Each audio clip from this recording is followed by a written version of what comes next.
Hello, everyone, and welcome back to another episode of the Nord and Block Podcast. It is Monday, December 15th, 2025. I am your host here, Nordic97, in his girlfriend's room, joined by LeBlock James. LeBlock, how we doing?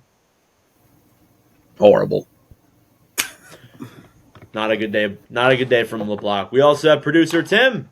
Tim, how we doing? In the same boat as James. It was not a good day for sports, football, fantasy football. Bad time. I'm doing pretty good. I don't know about you guys. Royals won today. Series went on the weekend. Feeling good about that, at least.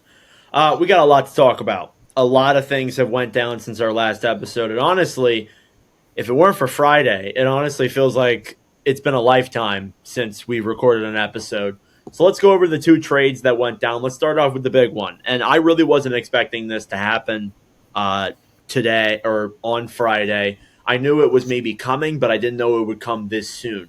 Quinn Hughes has been traded to the Minnesota Wild in exchange for Marco Rossi, Zeev Boyum, Liam Ogren, a 2026 first-round pick. I was appalled when I saw this. I didn't think this was happening on that Friday. I also didn't think it'd be Minnesota that was involved either. We all talked about Eastern Conference teams, and a lot of them did pursue, but the winner turned out to be a Western Conference team, not in the same division, but in the same conference. What was your guys' instant reactions when you heard about the trade? So, my reaction, I'm at work when this happens. I'm like, what the fuck? Yeah. I'm like, no, I'm being punked. But my biggest reaction was this. What the hell am I going to do with this now? What am I going to do with this now? Yeah, that's not It's going to great. get tags on too. For those who don't know, he has a Quinn Hughes jersey he's holding up for the audio. I got the C on it too. What are we doing? Does that still have value because it's got the tags? Can we return this? Yeah. I got this when I was in Vancouver. Is there a return policy or is that too far gone? I think it's too far gone. But what am I doing with this now? Now both my Canucks jerseys don't have names on them. Gotta get an imprint of a Boyum jersey, man. Yeah. Yeah, might have to. Wow. But outside of that, though, I couldn't believe my eyes because we heard about the rumors. I did not expect it to be happening this quickly. However, there were some things that I think have come out now that I could see why the Canucks did what they did. But I'm gonna let Tim go before I say what I gotta say. Well, for starters, I was in shambles. Maybe it was just a little bit of delusion. Probably a lot of delusion, but, I was hoping he'd come home. We could make up for Ken Holland's mistake in 2018, but I don't need to go down that rabbit hole again. But then it's like, okay, what the hell is the package? Because I see the first tweet from Friedman. I'm like, and like James, I'm at work too. I'm like, am I being punked? I clicked on it. I was at work as well. Saw it was from Friedman. I'm like, and I'm just triple checking this. Is this the right Elliot Friedman? Did I get notifications for the fake one? The Friedman HINC Frank? HINC or whatever the hell it Yeah, is. no, am I getting franked? Yeah, Yeah, exactly. I'm like, is this real? Somebody help? What? And then it's like, what did they give up? And I'll be honest, I got to give props to Rutherford. He did better than I thought he would. Yeah. I'm not going to lie, with the expectation of Vancouver and how bad they've been at making moves prior, I was shocked that they got that much back. Though Canuck fans would tell you they didn't get enough back. I mean, you're trading Fair. away the second best defenseman in the NHL, and you basically wasted him while he was there. So yeah, you're not getting enough back. I totally agree with that. But when you look at this from a outsider's perspective, they got a haul. Even still, they got a haul. They got a damn good haul. They got the equivalent of 4 first-round picks, I would say. Because that's 3 former first-rounders, and that's another first-rounder in this year's draft, which I hope, and I don't think they flip this fucking pick. Oh, my God. I'm going to flip shit. Now, I'm going to say it came out later, I think yesterday, that Quinn Hughes informed Rutherford that he wasn't going to re-sign long-term. And he informed him, and I'm going to say he informed him, quote, after the Edmonton series in 2023. So we knew this is going to be a thing for 2 years at that point. Like, wow. I was shocked by that. I'm like, really? Like even after the season you had, you still didn't want to stay here? I know he wanted to play with his brothers, but I think he didn't want to play here last year. And that's why we heard, maybe that's why the locker room was so dysfunctional. And we were hearing rumors about how, like, oh, he's unhappy here. And then even up until, like, this past week, like, he was just miserable. Like, you just watch some of the videos of him in a post-game conferences and how he is, and he just looks miserable. Now, again, Hughes, typically, he does have a resting face that kind of does look like he's miserable when you actually been around him a lot. But, man, like, he did not want to be there, and he was ready to cash out. He was so ready to cash out. Yeah, and I think I'll point to the dysfunction of last year. And I remember last year I was saying that I don't think Quinn Hughes is a very good captain leadership-wise because, you couldn't control your own room. And now maybe he was also part of the problem in Vancouver in that locker room. I'm not saying he was not on the ice, but in that locker room he may have been an issue as well due to the fact of this. I see when I see Quinn Hughes, especially this year, I think he kind of just like, he was done. I think he kind of gave up. Gave up on the teams. Like, you know what? I'm ready to go. Yeah, because I noticed it because the Wings played Vancouver. What? When did we play them? Like, we played them recently, and like last week. Yeah, I want to say it was like Tuesday, right? Something like that. Mm-hmm. Yeah, we played him on Tuesday, and it's like you're watching him, and it's like there's no effort here. He's gone. Mentally, he was gone from the team. And side note, do we owe Elias Pettersson a small apology for blaming him for all the locker room dysfunction that we all threw on him last year? I just think that locker room was awful from the get-go. I think he may have just been a scapegoat this whole time. Yeah, I mean, it's easy to be a scapegoat when you're making that much money and you're just not producing. Yeah. Yeah. So I get why he was a scapegoat, but maybe it was the two guys they traded. Yeah. We'll see what happens with that. Looking at, I do want to look at the haul though, and I do want to dive more into Minnesota's perspective of it because the Wild, they definitely made out interesting in this, but there's a lot of risk to what they did. Bringing in Z Boyum, who I think can be a really good number 2 defenseman, not a number 1. Like some Canucks fans were saying that he'd be the next Quinn Hughes. Let's take a step back with that. I'm not going to disagree that this guy's really good. I think he could be a great number 2 guy, but honestly, the way I see it, that's his full ceiling. Rossi could be a good second line center. I don't know if I envision him as a first line center, to be honest with you. He is injured, and then Ogren, it just wasn't working out in Minnesota, wasn't producing. I think he had like 49 career games played, only 5 points. He has no points this year, and then a first round pick in 2026. I mean, this is a great haul for Vancouver. I really shouldn't argue that, but like the kind of guys they're getting in this deal and considering the moves that they've made prior, they did a lot better than I thought they would. I believe I don't agree with you on your assessment of Z Boyum. Really? I feel like Z Boyum has number 1 defenseman potential. Okay. I don't know, maybe not right now. He's not number 1 defenseman right this second. But okay. You seem to forget he was just drafted last year. He was. So he's still. If the Canucks develop him correctly, he could be a number 1 defenseman. Now, is he going to be on the level of Quinn Hughes? I don't think so, but he will be I think he'll be a very good number 1 defenseman one day in this league. Okay. I think he's going to be a good offensive defenseman like Quinn Hughes. Not to that same level. Obviously, it's hard to get to. I don't think he'll ever be the second best defenseman in the NHL. But yeah, I think it was. Good move, and great. I just lost my train of thought. that's my Luchenko coping, by the way, on Boyum. Just want to say that. Oh, there it is. I was gonna say, I you just mad.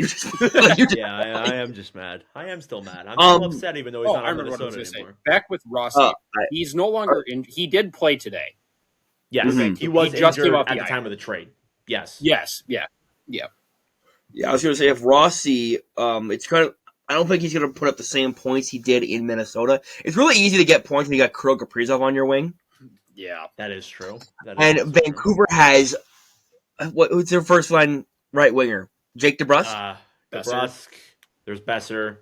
DeBrusk, I mean, maybe. Besser, Maybe. Garland, But like Kaprizov. none of those guys come close to the talent Kaprizov is. I still think Rossi will be a solid 50, 60 point guy, but I don't think he'll ever get back to putting up 70 points again.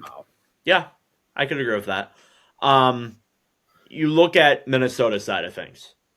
They go in there, they get Quinn Hughes. What's the risk behind this big move?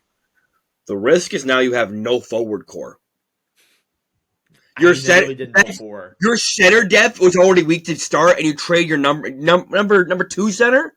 You trade your number 2 or 1, yeah. Because now you have Matt Zuccarello, who's out injured. Your number 1 C right now is Danil Yurov. And, like, I'm high on Yurov, but he is not, at this stage in his career, a number 1 center. Yeah, I definitely think that's their biggest thing they need to address. The other biggest part of the risk is giving up all this and with no guarantee that he's going to resign. Yeah. Yeah, so we'll touch on that point in a second, but I do want to go back to, like, the center depth and stuff. Yeah, the center depth is really weak. You have a center core of Eriksson Ek, Sturm, Yurov, and Hartman. That's very weak. That's very, very weak. You're not going to go far in the playoffs with that. You're not. I mean, again, I think their blue line, I think they've assessed their blue line. Their blue line is the best it's been, of course, with getting a guy like Hughes on the back end. But they need center depth. That's the biggest thing. I mean, guys that I think of who are looking for a change of scenery, and this is just because Nashville is Nashville, but obviously there's Steven Stamkos, there's Ryan O'Reilly. You got to look at all scenarios here. I know there's other guys that could be on the market too that you could trade for, but I think those are the two guys that I look at here as a possibility. Now, again, O'Reilly obviously played for a couple rivals and stuff, but that's tended to not matter before. Honestly, I think that they got to fix that center depth as well as their overall depth. Their overall depth is pretty weak. Yeah, I'm gonna go to their decor. I'm gonna just shout out the decor real quick. Quinn Hughes, Brock Faber, like that's a really good first pair. Then after that, it kind of drops off. I know Brodin is injured right now, so I'm gonna count him. I'm not counting him into this, but right now it's Bogosian, Spurgeon, and then Damon Hunt and David Juracek. Oof. I think you got to look at it when it's fully healthy, though. Like Brodin, I do, Spurgeon, but that's a very good top 4. But the fact that Spurgeon and Brodin are both very injury prone, they've proven time and time again they cannot stay healthy. Okay, I won't disagree with that. But going to the forward core, though, I'm gonna take yesterday when Ottawa played Minnesota, they had a Yakov Trenin at their number 2 C. Yeah. Their bottom 6 as of right now, I'm reading this off Daily Faceoff. It's Trenin, Hartman, Abe Kubel, Ben Jones, Nico Sturm, and then Tyler Pitlick. What a legend. Yeah, that's a very weak core. That might be the roughest bottom 6 in the league. I'm not even gonna lie. It's not great. I don't know about the roughest bottom 6 in the league, but in terms of playoff contenders, I would agree with that. All right. The way I see it, like, you got to change that depth. That depth is not going to fly in the playoffs. Having guys like Ben Jones, Abe Kubel, like, those guys were 13th forwards on cup teams. Abe Kubel literally was back in 2022. He broke the cup, remember?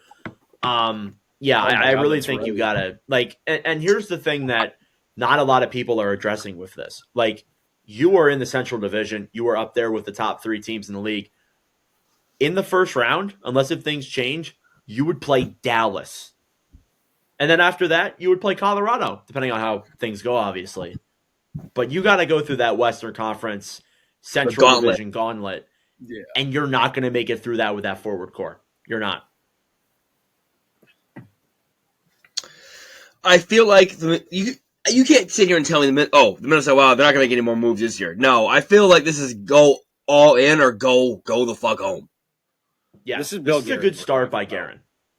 Yeah, this is a good start by Guerin because Guerin hasn't made a ton of big moves in recent years. Like David Juracek was a big one, but being $17 million in dead cap, they had a hard time making other moves, and they've done a good job here at kind of moving the narrative and getting more and getting Quinn Hughes, and that I think that's the start of something else here.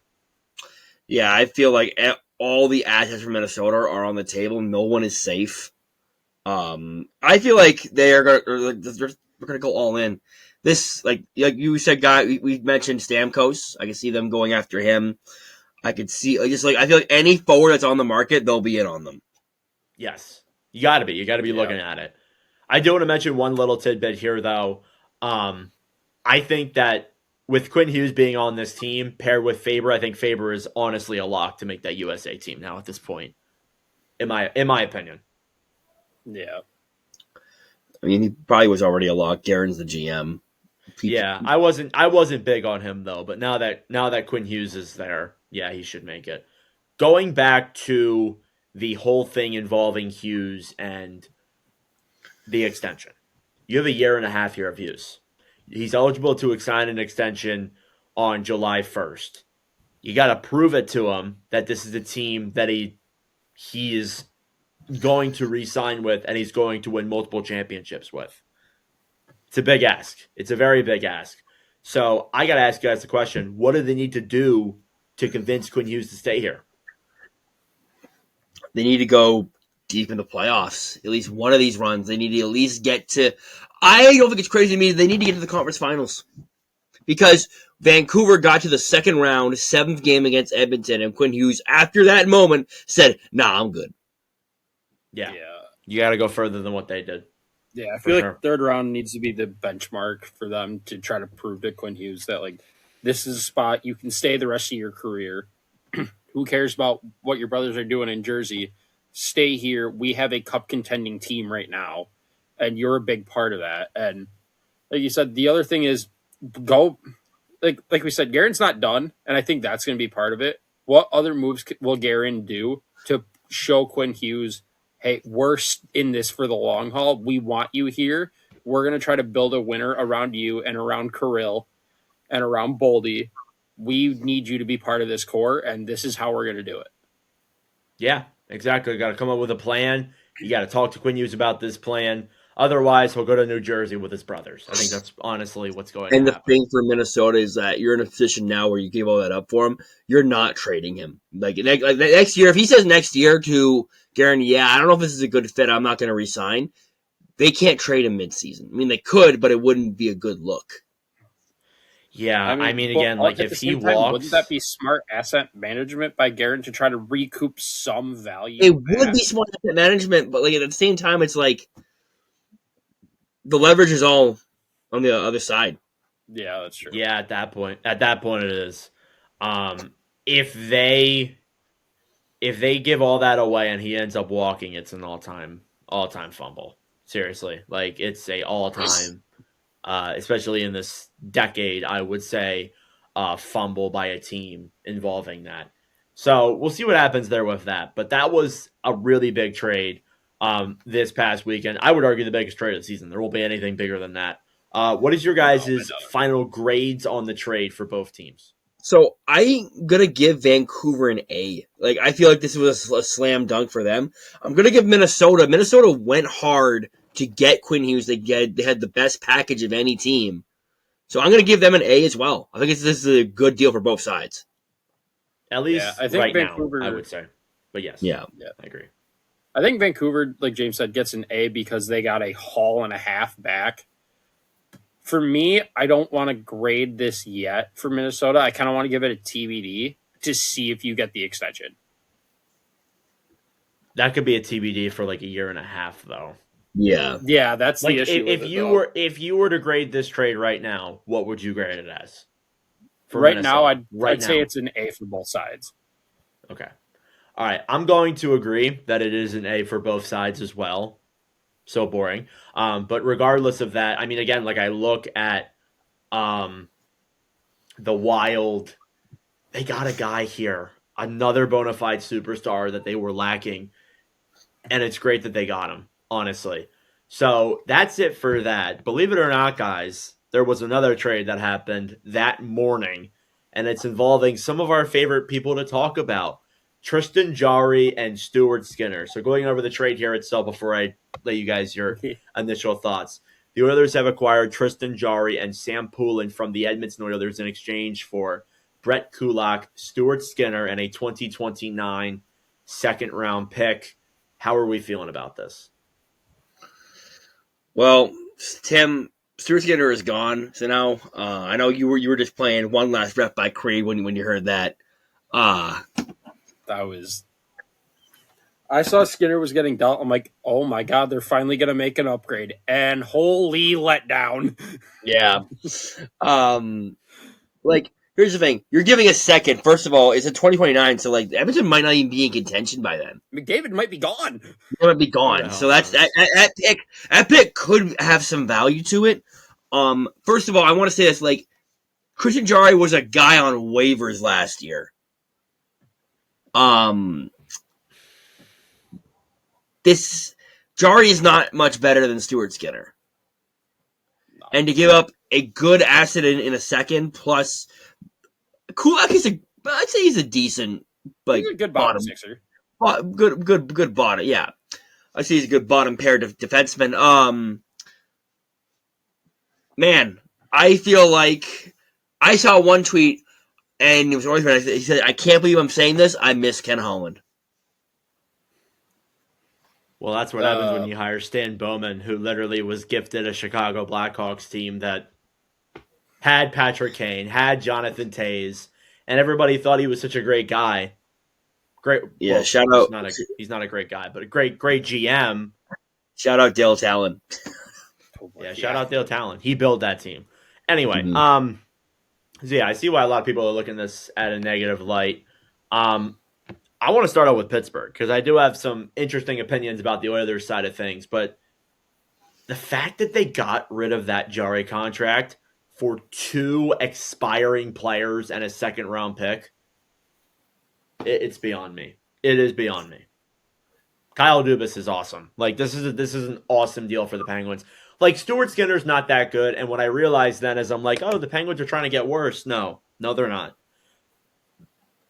They just acquired 2 players who they can just let walk next year, and they got rid of a contract that has 2 more years after it. Now, keep in mind, Dubas, he did sign that deal, right? He did sign that contract? Yep. Yeah, he did. So, yes, he's making up for his mistake here by trading away that deal. Would you argue this is positive assets back? Yeah. That's a hell of a move. Do you know what this reminds me of? And I'm going to say it, and you're not going to be like, oh, of course. Which reminds me of the Zaitsev versus CC deal. That was also done by Dubas because Dubas got rid of Zaitsev, a bad contract, for 2 expiring deals. Same thing, and he also he didn't sign that contract, but it seems similar because you're getting rid of the bad asset. You're getting 2 guys you can just let walk the next year. Yeah, and these 2 guys, Kulak is all right. I don't have any qualms with Kulak. Skinner's not good. But they're guys that are expiring. If they're bad, you can let them go. If they're good, do whatever. And we'll have more cap space this offseason. Exactly. It's an awesome deal for Pittsburgh. And the Penguins, they have a lot of goalies in their system right now. They have Sergei Murashov. They have Artur Shilov, Stuart Skinner, Yo Blomqvist. They got so many guys in their system. It's absolutely crazy. So I think this is a great move for the Penguins. Again, getting rid of Jarry, who was on a not so great contract, although he is doing all right this year. For 2 expiring guys is awesome.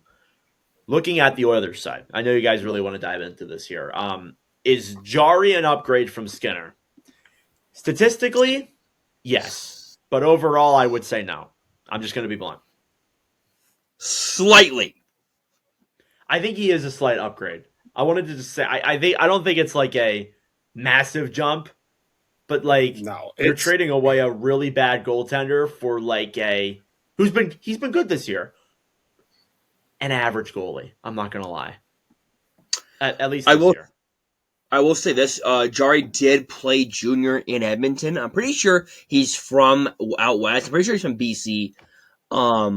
But he played his junior with the Edmonton Oil Kings, so he's familiar with the area. So maybe that local connection might help him get back to form, what he was a couple years ago. He played pretty decently last night against Toronto. Other than that, though, like it's like wait and see. It's been one game. I don't think Stuart Skinner's played a game yet for the Penguins. He hasn't. He has not. Murashov played today. So Jarry this year 9-3-1, 2.66 goals against average, 909 save percentage. Those are pretty good numbers. Like, just be honest, they're pretty good stats. But it's 14 games. I'm not putting all the trust into it. I do think that AHL stint did really help him, though. He had a 908 in 12 games played down there. He did come up after that and was better. I think he's improving, but I'll believe it when I see it, like how LeBlanc said. By the way, I do want to mention this too. Sorry. By the way, 8 playoff games, 2-6, 891 in his career. Things can change, though. Different. Yeah. I that's true. I didn't say that. However, this is the Western Conference. There's no room for bad goaltending, especially in the playoffs. Yeah, exactly. I think, like we talk about, is this an upgrade? This is like a slight upgrade. If I were to rank it, like just ranking starting goalies, I'd say you got rid of the 31st best goalie for the 28th. Like, it's not that big of an upgrade, but like we said, could a change of scenery work for Jarry? I think maybe it could, because the fans, I feel like, really got on Jarry a lot in Pittsburgh. Granted, those years in the playoffs against Vancouver, not Vancouver, against the Rangers, against the Islanders. Granted, against the Rangers, he got hurt, but that Islanders year in the second COVID shortened season, he had that horrible misplay in overtime, which that was the first thing I saw on Twitter after. It's like, yeah, Edmonton just traded Stuart Skinner for this. I can't remember. I think that made the series 3-2, right? Yeah. Like, that kind of costed the Penguins the series. It cost the Penguins the series, too, from that play. But, like James said, he's from Edmonton. James, correct me if I'm wrong, did he win a Memorial Cup in Edmonton as well? I have to look that up. Yeah, I would have to look that up. I saw that he did. Like we said, if he's used, maybe being back in Edmonton will spark something in him, especially if that's where he played junior. And if he had a lot of success there. Yes, he won a Memorial Cup in 2014 with the Oil Kings. The problem with this deal, in my opinion, is that he's way older. He's 30 years old, and you have 2 more years left at way more money than what Stuart Skinner was taking. That's my issue with this as well. Yeah, that's the biggest issue for sure.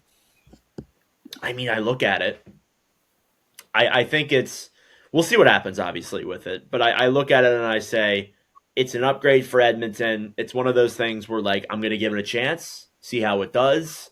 If it does good, then that's great. If it does bad, then Stan Bowman should be fired. But he won't be, because what world are we living in? I want to remind you that when he first came out, he was rocking in 33 games and 58 games played, rocking a 9.921 and a 919. So there could be a goalie here, or it could just be you're never getting back to it. Yeah. I think that too. I think one more thing about this was, I remember at first it was Tristan Jarry's going to Edmonton. I'm like, oh, so are they going to go? And I think the initial reaction was, so you're trading Pickard. Yeah, that's what I might have thought. Like, Pickard's been really bad. Yeah, I thought they were moving really Pickard, and then Pitt was just going to throw him in the minors. But then it's like, no, Skinner's going. I'm like, what? Like, that's what didn't make sense. It's like, I get if you were going to make this move, I would have kept, and this is a lot coming from me because I'm like Skinner's biggest critic. I would have kept Skinner if I could have. Not that it's like that much of a difference between the two, but he's been decent. Hell, I saw him beat the Red Wings the other day. He was like, he looked really good. That was his last game. Of course, his final win in Edmonton is against us. That was patriotic or poetic. That's pretty funny. I'm like, are you kidding me? We lose. Do you guys think we see another change at backup? maybe whether it's trade or waivers. Yeah, for Edmonton, yeah. I think they saw what Colorado did last year, or at least I hope they saw what Colorado did last year and saw, wait, this actually worked for them. Maybe we should do it too. Granted, you're not going to get a Blackwood Wedgwood, but I think you could. There's still an upgrade to be had on Pickard. Yeah, I would totally agree. So, what are your guys' grades on this trade? For Pittsburgh, I'm gonna give it a B plus. Just because you get 2 expiring deals, you can resign or just let walk, and you get a second round pick for a contract that was considered not a great contract. I didn't think that contract was movable. Yeah, I didn't think he's either. Edmonton, I'm gonna be blunt here. C plus. That's better. That's yeah. nicer than I was going to give it. I'm kind of on board with that, honestly. I would go with C plus for Edmonton. I think it's an A minus for Pittsburgh. Like, I think getting rid of that contract for 2 expiring guys, I think it's going to work out greatly for them. Tim? Yeah, I think, like you said, Evan, I think Pittsburgh, I would go an A minus because not only do you get those 2 expiring picks, you get magic beans in a second round pick. Because who knows how good or bad Edmonton will be in 29. And not only that, you get 2 expiring deals, you get magic beans, and then you're also able to offload $5 million for 2 more years. And then for Edmonton, I'm going to be tougher on it than you guys are. I think this is a C. I think you didn't give to bring back the contract from it. You gave up more than you should have, knowing what the contract was. Fair enough. I just runs in my head. We can give you Matt Savoy, or you can have the mystery box. Yeah, basically. Yeah, if they traded Savoy for Jarry, I think I would have flipped. No. I'd say like that's the only prospect. I didn't want to say Howard because I don't think they're gonna. I don't think that's not. No, they just traded for him. But God, if they traded Howard, which low-key they might actually, if they need to go for a big acquisition, Howard might be the guy out the door. Screw it, go for it. Do whatever you got to do to get a cup. Yeah, you don't have much time left with McDavid. Do whatever the hell you have to. I'm always wondering what's McDavid thinking when he gets, hey, McDavo, we got it. We got a new goalie there. Who is Kristen Jarry? Hello. Yeah, he hung up. Yeah. What? Yeah. With the Oilers, this feels like a last chance you or a last dance for the next 2 years. I really feel like McDavid's gonna leave.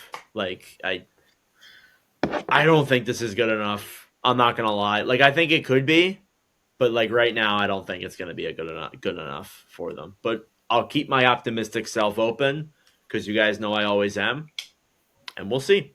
So staying with Pittsburgh, they had quite a weekend, didn't they? They played the Mammoth and the Sharks. They were up 5-1 on San Jose, and they lost the game. That's what happens when the aura of Stuart Skinner walks in the building. Skinner wasn't playing, though. I know. I said his aura walks in the building. That's why I said it. Yeah. All their goalies just turned into Skinner. Not to mention, I want to stick with San Jose, but not to mention, the next day against the Mammoth, they were up 3-0, and they lost the game. What world are we living in, dude? I don't even. Okay, I don't even know what to say. I don't know what to say on that. You have back-to-back games where you're up, you choke a giant lead, and not only do you choke the lead, you're like, oh yay, we got a point out of it. Yeah, those are 2 games you should have won, and in 2 games instead of getting 4, you got 2 points. Congratulations. In the competitive Eastern Conference, you got 2 instead of 4 points. Listen, these things happen. Blown leads happen. They happen to every team. But twice in one weekend in 24 hours. What are we doing? Good God, Yeah. man. I want to remind you, Pittsburgh now has 9 overtime losses. Dare I say merchants? They'll make the playoffs. Woohoo! OT Merchants. If- Yeah. I mean, you can say that, but then you got to say that about Vegas and LA. They both have 9 overtime losses as well. They both. Yeah. I mean, I'll what say it does for them Colorado too. have? I'll say it for Yeah. them too. Colorado, Yeah. OT Merchants. I want to point something out. Randy Hahn, the broadcaster of the San Jose Sharks, posted this on his Twitter. He said, quote, "There is a vibe on this airplane right now that has been missing for years. Unbelievable. See you on Tuesday." Not to mention, there's been multiple tweets this year from Brody Brazil saying that there's been a vibe in the SAP Center. I wish I could find one of the tweets. I tried to, but I can't. There's been a vibe in the SAP Center that has not been there in years. So I'm going to propose a question. And I think you guys might know the road that I'm going down here. With You're not the going way there, are you? this San Jose Sharks team looks, is playoffs a real possibility? Oh, he's going there. Dare I say yes? Really? Here's my thing though. I say I Are think you if on board with it? I'm on board with it, but then I got to realize. Let's say they're in a playoff spot by the deadline. Do you buy? I don't know if you buy. I feel like with where they're at, I feel like you just run the course and see what happens with the core Yeah. of this team. And that's what I think. That would be the smarter thing to do, especially with how young they are. You just if you're in a playoff spot at the deadline, maybe you make a small move or something to show them, hey, here's something we kind of believe in you, but you're not making this giant trade. Yeah, and that's sell. where Or even sell, honestly. Like, we saw Philadelphia do that. Sorry, I'm playing with this thing. We saw Philadelphia do that a couple of years ago when they were suddenly a playoff team. They still traded away Sean Walker, and they got a first-round pick for him. It wouldn't be a bad idea. it wouldn't be a bad idea, but like you What talk does about that do to talk the about room? talk about the vibe, the vibes in the room, the Yeah. vibes at the SAP I Center. would agree. I would agree staying pat. Selling is an option, though, and I think I might be wrong, but I think I saw a report in the middle of this season saying that they were sticking to their plan, but they're still in a playoff spot at Christmas. I don't know, man. I don't know. I really don't know. I'll say this. Like I'm not. A few years ago, you wouldn't catch me dead saying up for a Sharks game. I'm doing it now. I love this team. This Sharks team is so fun to watch, especially. And I want to go back to that Pittsburgh game real quick because there was one thing that happened there that I loved, and it came from the most unexpected guy. I don't remember what period it was in, but I think it was semi-late in the game. Will Smith takes a big hit on the wall. And the first person to jump into the fray and defend his teammate, you'd think, oh, yeah, it's one of their veterans, like a Tyler Toffoli or one of the... No, Macklin Celebrini.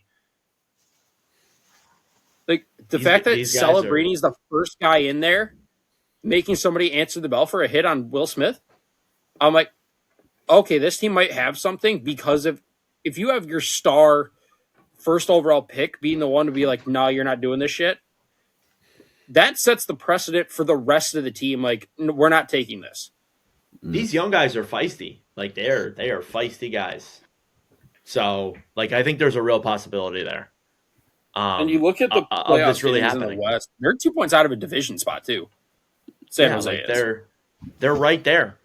Now, we're not completely psychotic. Like, I don't know if this sustains itself. There's the dog days of the offseason coming up soon.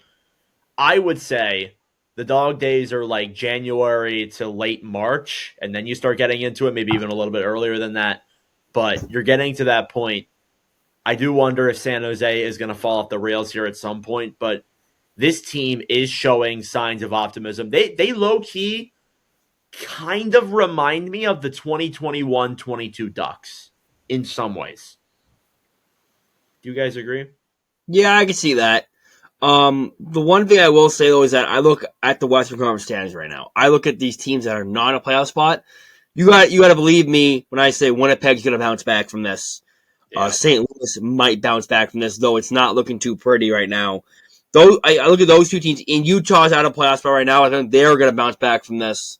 Yeah. Those three teams, I think it would make it over San Jose at the end of the season. Yeah, especially Winnipeg. Yeah, like Winnipeg, Hellebuck is back now, so I expect them to accumulate more points. Yes, I will agree with that. But man, things are looking interesting here in San Jose. I don't know, like there's a real chance that this could happen. So moving on from that, there was an interesting report outside of Buffalo that I want to discuss. Now, the Sabres have been hot. They've won 4 of their last 5. They've been winning some games here recently, 3 wins in a row. They're playing pretty damn good. However, we heard a report on Friday, and this kind of went under the radar. I would have made a video on it if I wasn't at work, but there is some internal talks in the organization of replacing Kevyn Adams. So I want to read this report here. It's from Matthew Fairburn of The Athletic. There is no final decision expected before the team accompanied by Adams. And obviously they're on a road trip. They return Monday morning. But his current contract runs for the 2026-27 season. And the new senior advisor, Jarmo Kekalainen, has been around the team throughout the regular season and has made a strong impression within the organization. So, I mean, we've been talking about Kevyn Adams' job for years now. I shouldn't need to say that your guys' thoughts, because I think you guys will agree it's a good move, no? If they were to get rid of him? I don't know. I look at Buffalo now, and I look at Canada, and I'm like, why are you here? Am I wrong, though? Like after all the stuff that's happened? How are you still here? That's what it is. Yeah, it's like, why are you here? Survived. Also, I want to make this very clear. Kevyn Adams is not great, but let's not forget what Jarmo Kekalainen did. So I'm going to. Side note, I forgot he was in Buffalo now. So I will say this: the Blue Jackets did have a couple of years where they did make it into the playoffs, and they were brought back to the playoffs. Here's my qualm with it, though. He made them one of the most irrelevant franchises in sports. He also he sold their future for one playoff round win. Do you remember the years he went after? Won in franchise history. Yeah, he went after Duchesne. He went after Dzingel. He went after. I mean, it was a fun playoff round win, though. It was very fun, but he traded so many picks for guys that are like not relevant. Oh, who they trade? Who was that goalie in New Jersey? Oh, his name. He gave up like a third for Keith Kincaid. Ah, yeah, Keith Kincaid, who That's didn't right. do What a anything, by the legend. way. He was the third string Mm-hmm. because they still had Corpusalo. Bob was still there, so you're like, why are you getting a third goalie? I wondered Lamoriello. If Lamoriello could come into the fold there, because Lamoriello did bring that team back to the playoffs, the Maple Leafs and the Islanders, they went on some good runs. But then again, the old heads, are they really the way? Listen. If you want to get the gang back together, we'll get Lou, we'll get Lindy Ruff to sign a fat extension. We'll bring back Thomas Vanek into the fold, like. And Akeem Afenagana's not going to walk through the door and just be the head of player development. We want to get the gang back together. We'll do that for sure. But I feel like Buffalo needs a new voice outside the organization. Yeah. So totally. Lou Lamoriello? Not that voice.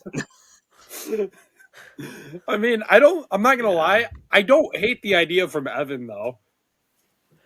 I mean, he got that Maple Leafs team back to the playoffs, right? As much of an old head as Lou Lamoriello is, that is the exact type of guy the Buffalo Sabres need. Someone who's a hard ass. They were such a clown organization for so long, and they have been. We You look at teams that Lamoriello's been to. He got the Islanders back to a playoffs.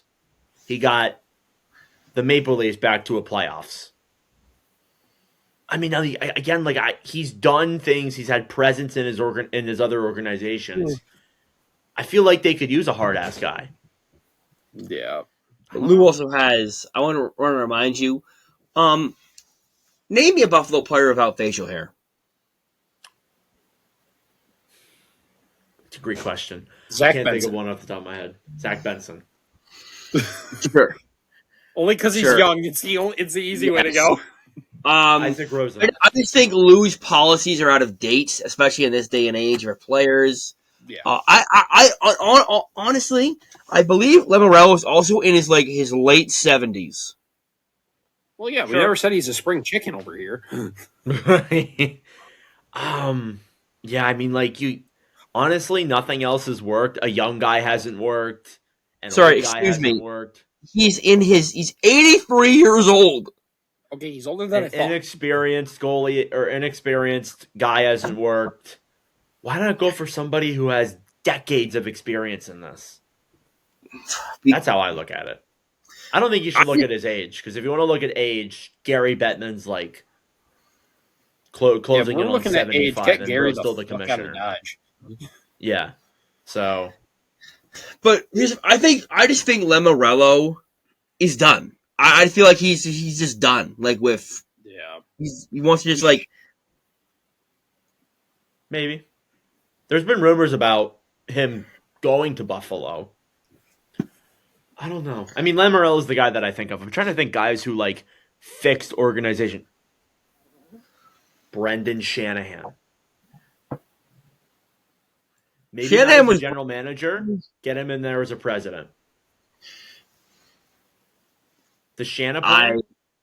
Although it didn't work out in Toronto, he got him back to the playoffs. And I honestly feel How like much of the Shannon plan in Toronto not working is on the I was gonna say I plead the fifth. Probably What's smart the for you. I don't know. Like Shanahan would work. I feel like here's the thing: Toronto. When you're in Toronto, you're under a microscope. Buffalo, yeah, you're under a microscope, but it's not like people don't really are like, Buffalo, moving on. they got the Bills. Buffalo, I feel like they could thrive, but once again, this Buffalo team got to get back to the playoffs. You don't get back to the playoffs, none of this happens. Well, yeah. I don't know. I really. We'll see what happens. They have been discussing it internally, which I think that kind of sucks for Adams, because like to hear that your job is like on the line from an athletic article, in the news that your associates are talking about replacing you. Yeah. Oh, honey, let's start with news. Is Kevyn Adams gone? Kevyn Adams might be leaving Buffalo after internal thoughts from his associates. Just came on. That's news to me. Yeah, that's news to me. All right, moving on from that, we got some jerseys here to show off. So the 2026 Stadium Series jerseys have been officially released to the public. They're interesting. Let's start off with Tampa Bay's. I'm going to put it on screen here. They went with the Utah Mammoth / Tampa Bay Lightning colors with the TBL. You look in the TBL, you see some lightning bolts. I think that's kind of a cool rendition. You see the skulls on the shoulders. What do we think about this jersey? So when we got the first image of this, in the very bad quality, I said it looked horrible. Now that I see it up close in a professional sense, and even the one with the players on it, it doesn't look as bad as I thought it was. But I want to give it a grade. It's probably a B- in my book. I am wildly disappointed. Same. I am wildly disappointed. I don't hate this, though. I will say that I don't hate this. It's not bad. I think the jersey itself, I actually really like. TBL, are we kidding me right now? You had so many more creative ideas. I hate it when I would teams rather go see down that bolts. road of going war. So you know what would have been better? You know how they had the lightning bolts all in that font? Here's an idea. Yeah. Why don't we make the lightning bolts the entire fucking jersey? Ooh, that would have been out of the box. Why do we keep doing wording jerseys? Why are we so lazy? Create new logos. You are going to the Buccaneers Stadium. Can't you do some sort of pirate themed lightning logo? Do Lightning bolt. Lightning bolt. I would have liked to see some pirate some like you said, some pirate thing would have been sick, especially because they're going to the Buck Stadium. Like, I mean, Why yeah, do you gotta go with wording? congrats. Why? You have skulls on the sleeves. Put the damn skull in the middle. There's a lightning bolt in the skull. Make that the logo. The only team that can really work a wording jersey off really well is the Rangers. That's the only team that I think can work that. Yeah, that's fair. Can work a lightning bolt logo. Or not a lightning bolt logo. Can work a wording logo. Word mark logo. A word mark logo. I like the Jets word mark jersey. It's not bad. But I get what Evan's saying, though. Like, we're also so used to all of New York's jerseys being just word mark because that's what they are. We're just inevitable disappointment, yeah. Yeah, like with New York, you just expect it to be New York or Rangers or whatever the hell it is. That's why I am inevitable. That's why the Lady Liberty jersey is so gorgeous because it's something different with them. Yeah. It's not exactly words. Here's the Boston Bruins one.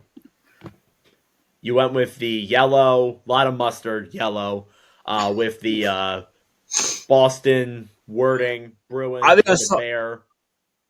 I think I saw this in my toilet. I'm not gonna lie. Like it's bad. This is bad. Like that white. So white. It doesn't even look. It's off white. It's not like white. It's like off white. And like, why is Heinz mustard a jersey now? Like I don't. If the white was silver, would you like this more? Maybe. No, I'm not gonna lie. No. Like I just don't like it. Like just the sleeve design makes no sense to me. Like the logo's cool, I guess, but like the white color though pisses me off as well. Like, I don't know if this is a hot take. Just take out Boston. Just give me a giant zoomed big version of the bear. You don't even need to. Maybe you can include the Bruins in it, but or not. Just give me the damn bear. Embrace the fact that your mascot is a bear. Show me a bear. Why do teams nowadays always just go with like wording? It makes me so they're lazy. Like why? How have we fallen this far? Is that their decision though, or is that Fanatics' decision? That could be that's Fanatics' a conversation. That's a conversation for another time, though. Yeah, I wish we had a podcast when that went down. I think that was like 2021, right? Back in the COVID days when that deal went down. Yeah, no, and they announced that deal in the middle of the night. It's like it was like the 22-23 season, just out of nowhere. Yeah, and they announced it at like 4 a.m. Yeah, they did. We had Nordcast, but I mean, like I'm not. I don't think this one's terrible. Like again, both these jerseys. Like I know LeBlanc hates this one. In my opinion, I don't think either of them are that bad. I think this is the better of the two, personally. I think Tampa's is way better than this. I'll say this. I think Tampa's. I like that both are a base color, and not one of them isn't just white.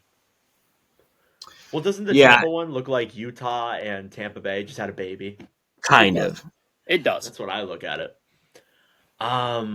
Yeah, I'm just wildly disappointed. Like I'm disappointed. 100%. I'm not gonna lie. I would have loved a pirate themed rendition on the Tampa Bay one. Honestly. Okay, of the that being said, of the 4 outdoor jerseys, which one do we think is the best one, though? I like the Panthers. Yeah, I mess with the Panthers. I'm not. The Panthers, I think, is the best. The Rangers just got lazy and said, "I got an idea. Let's take our Centennial jersey and make it white."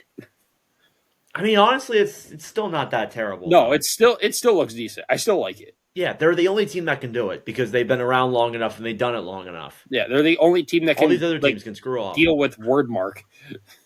Yeah. All right. That being said, then let's move into our stuff we wrap up with here. Tim's NCAA Corner. Tim, eventful weekend in the NCAA. In fact, we also said goodbye to a legendary hockey arena that college hockey was played in. Do you want to talk about that a little bit? Yeah, that's really my only big storyline from the weekend is just Matthews Arena. That is just, it's one of the biggest, it's one of the main cathedrals of hockey, especially college hockey. And to see a building like that go, it just it sucks. You never want these old barns to go, but at some point it's time. I can't wait. I look forward to see what Northeastern's going to do with their next arena, but it was a good send off. Good send off for the building outside of the result of the game, which I'll be honest, I forgot. I didn't even think games were being played this weekend because the Big Ten doesn't have anything scheduled until January again. Yeah, I think I saw BC unfortunately beat Northeastern in that game, so you couldn't get the proper send off for Matthews Arena. Dartmouth lost. They lost their first of the year, which plot twist. And I think I saw Duluth lost too. So it was more of an eventful weekend than I was expecting out of college hockey. But I think some of the biggest news of college hockey wasn't even a game. For me, it was a press conference at a World Junior Camp. The Gavin McKenna thing, huh? Yes. So I'll read the tweet off for you, and I'm gonna try and do this without stirring up an argument. Gavin McKenna from Mark Masters. There's been a lot of chatter on my year, but it's a growth year. I'm playing harder guys. I could have stayed in the dub and put up a bunch of points, but I wanted to challenge myself, and I've been getting challenged. And then Mark Masters said, "Chatter fire you up," and he said, "Oh yeah." Which, as a Big Ten guy, scares the living shit out of me. I don't need him. the dub was harder. I don't need him. The dub was harder. I don't need McKenna pissed off for the second half of the Big Ten season. I don't need that. I don't need Penn State to go on another random heater into the conference tournament. The inevitable is happening. It's coming. At this rate, if he gets on a heater, I might have to just buy it. Wait, can I pull that off with coaching? Yeah, screw it. If I can go to that outdoor game, I may do it. No. Well, I might meet you, man. I might meet you then, man. I might go myself. We'll see. Obviously, very expensive. Obviously, I will not be in attendance. Isn't it funny how LeBlanc left when we brought up that tweet? Anyway, Tim, what is your top 5 right now? Crap. I'll just looking off the one from last week. I think the only change from it would be moving Western Michigan up to 5, so they'll be at 5. Denver will stay at 4, and then the top 3 were idle this week with Michigan, Michigan State, and Wisconsin, with the Big Ten being off. So the only real change is Duluth unfortunately sliding down 1 with their loss to Arizona State, but it's still a decent Arizona State team they lost to, so I'm not going to punish them a lot. They'll just go down 1 for it. Okay. Yeah, I figured there wouldn't be much this week because of that. Is there going to be an NCAA ranking this week, or are you taking the week off? I think we're going to take the week off. Probably take a few weeks off. Less work for me. Yeah. Less work for me. Next ranking will probably be first or second weekend of the new year, because that's when college hockey will start picking back up again. Okay, cool. I'll have some homework for you, though. I have some ideas I want to run by you involving NCAA. So, enough of that. Let's move on to the hot topics around sports to wrap up here. So there's 2 things that I want to touch base on. First off, the Kansas City Chiefs have been eliminated from the NFL playoffs for the first time since 2014. It's about damn time. Praise the Lord. Yeah, Eagles broke them. They don't like to admit that, but they broke them. As a kind of I will Eagles not fan give Philly myself. credit because Philly's also broken right now. Okay. Yes. Okay. Sure. Average Philly response. I'll give that to you. I seen some hilarious videos about Philadelphia and the Eagles. I saw some AI thing about Jalen Hurts and whatever. Not great stuff there. The Chargers, after they beat the Chiefs today, do you see their video on social media? That was so good. The SpongeBob clip. So the SpongeBob clip was my house is just there, and he just drives past, and the house on it says the playoffs. And then he's like, just go to the Chargers Twitter. Yeah. If you remember that episode of SpongeBob, Evan, where Mr. Krabs is like, SpongeBob, you need to take some time off of work. I don't know if you remember that episode or not. Hang on, I'm trying to find it. Dude, it's so funny. It's so far down. The Chargers Twitter? Yeah, the Chargers admin they have probably one of the best social media teams in the NFL. Okay, They're I found it. so Hang on. good. Holy crap. All right, I'm pulling it up on screen right now. It's so good. All right. Audio listeners should be able to hear this. Just take the next right.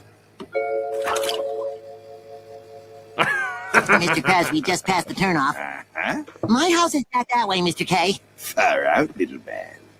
Far out. Just take the next right. Cancun, baby. I can't laugh that loud right now because I'm at my girlfriend's house and everybody's asleep. Holy crap, that's great. It's so good, dude. Those media people need a raise. They honestly They need a do. raise. Because the NFL does this thing as well, like with schedule releases. Every year, the Chargers have the best video. Yeah. God, The schedule release awesome. video with the Chargers is always top tier. And for them to do this, I'm like, yep, that's on brand. That's awesome. That's It actually was so awesome. good. In light of that too, we move on to a more emotional note. So I personally don't follow the WWE that much, but last night was John Cena's farewell tour. I think we should give some acknowledgments to John Cena. I'm not a big WWE guy, but it's no secret that Cena was iconic. 100%. He was an iconic, not just like WWE fighter, but just a regular like actor, human being in sports. Like he is great. And who knows? You can't see him. He might be in this room right now. I can't see him though. So who knows? Yeah, maybe. Any thoughts on Cena? I mean, end of an era, really. I'm not a big WWE guy either. I also didn't watch it, but it's always really sad didn't. when like the bigger figureheads in all the like top sports call it a career. Like you always remember where you were in those moments. Like everybody remembers where we were when Brady retired, where we were when Peyton Manning retired. In basketball, when Kobe retired. When Kobe died. Okay, I we don't remember need to go that yep. far. But yes, I remember that. That was no, exactly. Like that's exactly like stuff like that. You remember those type of days. Like we'll remember when we're older, like where we were when Ovi, Sid, like we'll remember where we were when those two retired. I was in that chair when Luke retired, and I was just like in disbelief. When who? When Luke Kuechly retired, I had Dylan doing one of these right in front of me. I remember where I was when Frank Ragnar retired. I fell to my knees in a Walmart. Not actually, but That's funny. that killed me. But Cena, like I wasn't a huge WWE guy. I did watch it when I was like in middle school, but other than that, I didn't really follow it. I didn't really. But I'm gonna just say this: it might be his farewell tour, but hear me out. You still got Ric Flair showing up sometimes to do stuff. So I don't think he's done like permanently. No, there's I no know way. that, but- Yeah, like we'll still see him again. He won't be on the roster anymore, but like we'll still see him in the ring again He's not at that some. old. How old is he? He's not He's that old. he's in his late 40s, I think. Yeah, he's not that old. So he's only late 40s. Wow, interesting. He is 48. Oh wow, I thought he was like way older than that. Yeah, I mean, I thought he was like a little bit older than that, but yeah, he's not that old. We'll see him around definitely. Yeah.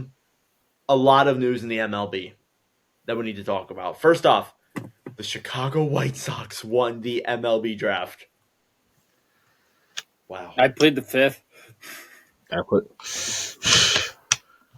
The Colorado 10 or Rockies something. finished 10th, and they were the worst team in the MLB. Because the MLB's fucking stupid ass rules. Like the White Sox weren't able to win the lottery last year, Evan.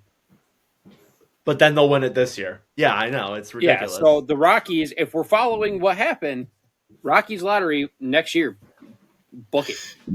like Yeah, they're how about it? their fucking rules are so stupid. Like imagine if the NHL had this happen, because it's based off market size. Yep. Well, James, I'm going to say this, and yes, I'm bringing these guys into it because of what you're saying. If we went off that route, so the Wings, well, okay, yeah. So in 2020, we fall to 4, like we did. You're telling me if we go off that case, then in 21 we should have won it? If we're going the MLB way? This isn't the ML. This isn't I know. the NHL. That's the problem here. You mean 21? That means Ottawa would have been up there with you then. Anyway. We don't need to get down that rabbit hole again. In light of other news, Kyle Schwarber's back in Philly.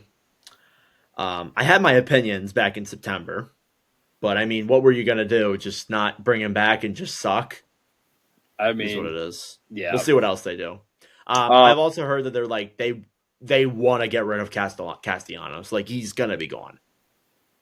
They want to. I don't know if that means they will. Speaking of gone, Pete Alonso is a Baltimore Oriole. Wow. That feels Good for Baltimore, honestly. I'm happy for Baltimore that they're spending money, and shout out the new owner for actually doing it. But wow, did that come out of nowhere? You know what? You know what? Respectfully, hit yourself in the dick. Like, okay, take your division bias out of this here.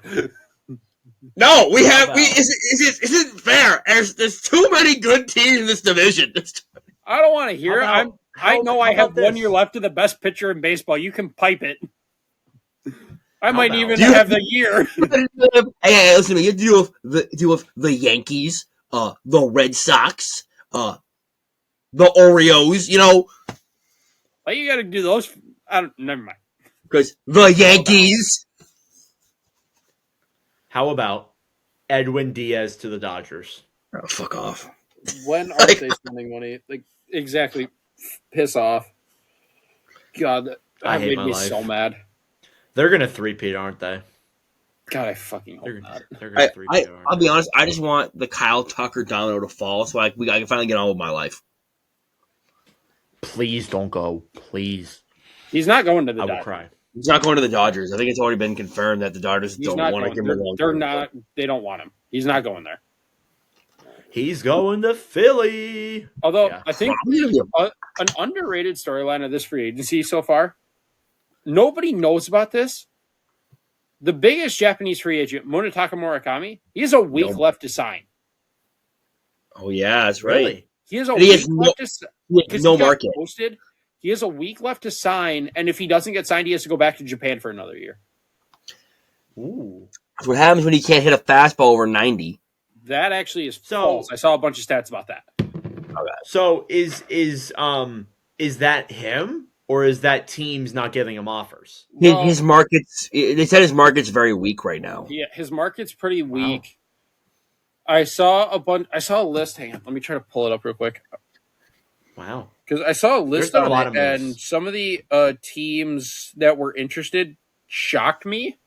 Because I saw something, one of the teams interested in him was the Tigers. I'm like, I beg your pardon? Us? Really? Teams that were, per John Morosi, linked to Munetaka Murakami. The Red Sox, the Mets, the Pirates, which, I'm sorry, them spending... They did try to throw $100 million. They threw $100 million. I'll give them that. So you got the Red Sox, the Mets, the Pirates, and then this is where the fun begins. You got the Jays. You were in on him? The Phillies. Sorry? And the Tigers. Wow. Okay. We got this whole podcast in on Munetaka Murakami, and his market ends. His posting window ends December 22nd at 5 p.m. So by that time, he needs to sign a contract with someone, or he has to go back to Japan. That's in exactly a week, yeah. So by next episode, we're gonna know. Yes, he has a week. He has a week to decide where he's going to sign. But notice how in that whole thing that I said, there were no West Coast teams, and mainly there was no Dodgers. Yeah. Interesting. I think was he the one who said I want to beat them? That was one of the pitchers. Don't Or ask is me on that names because I can't remember which pitcher that was.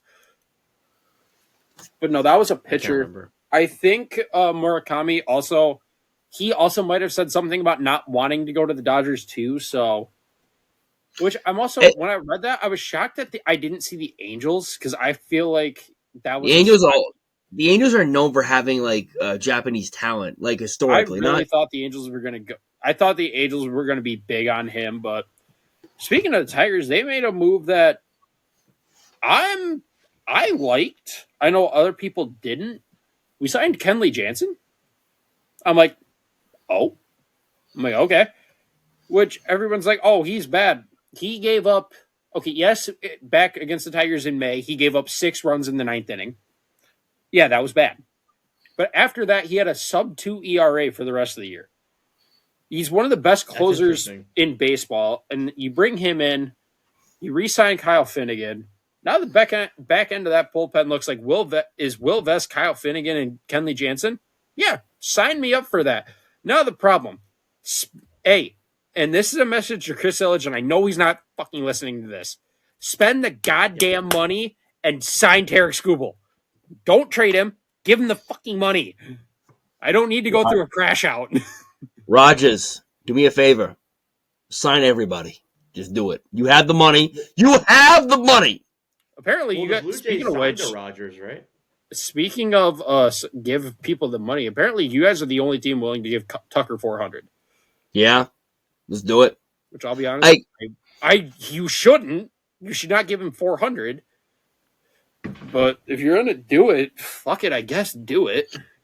Listen, go all in or go home. I think once Kyle Tucker signs, the dominoes start to fall.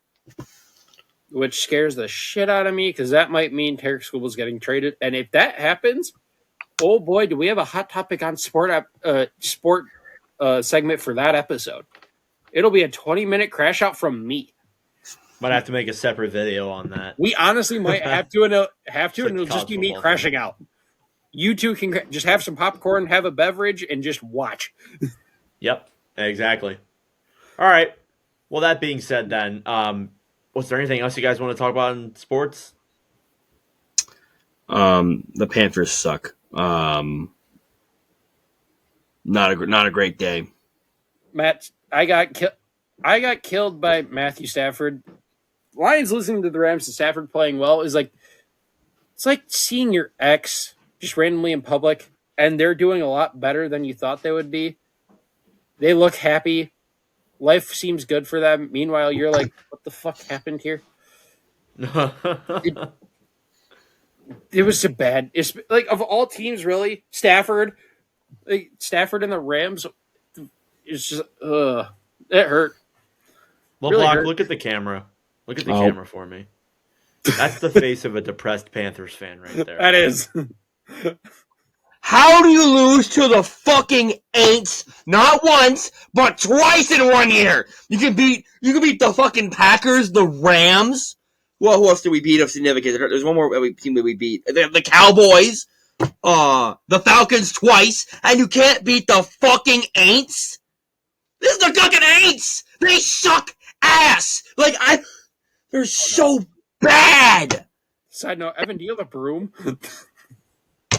I will put that stick right where the sun don't fucking shine there, guy.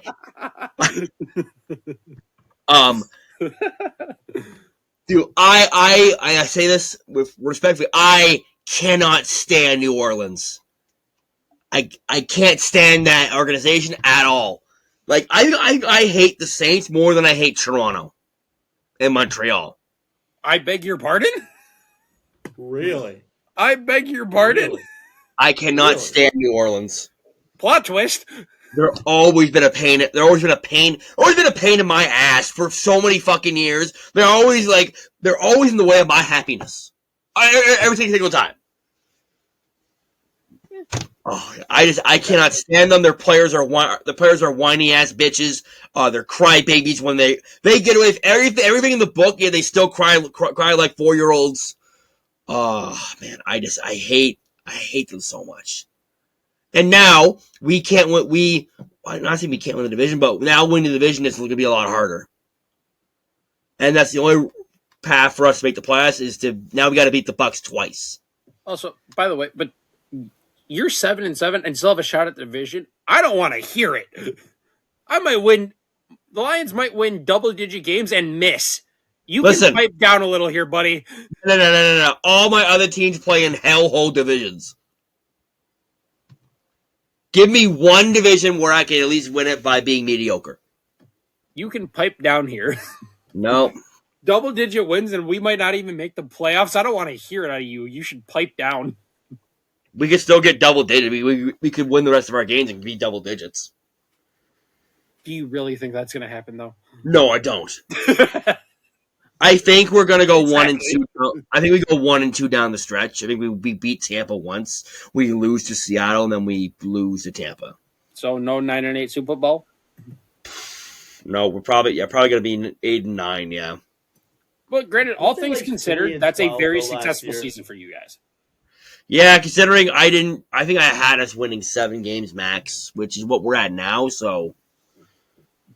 Yeah, I was gonna say, didn't they win like 3 games last year? Won Something 5. like 5. Anyway, They won 5 games last year. The year before that, they won 2. So, see, Yeah, you're already so- on a good linear progression. Improvement.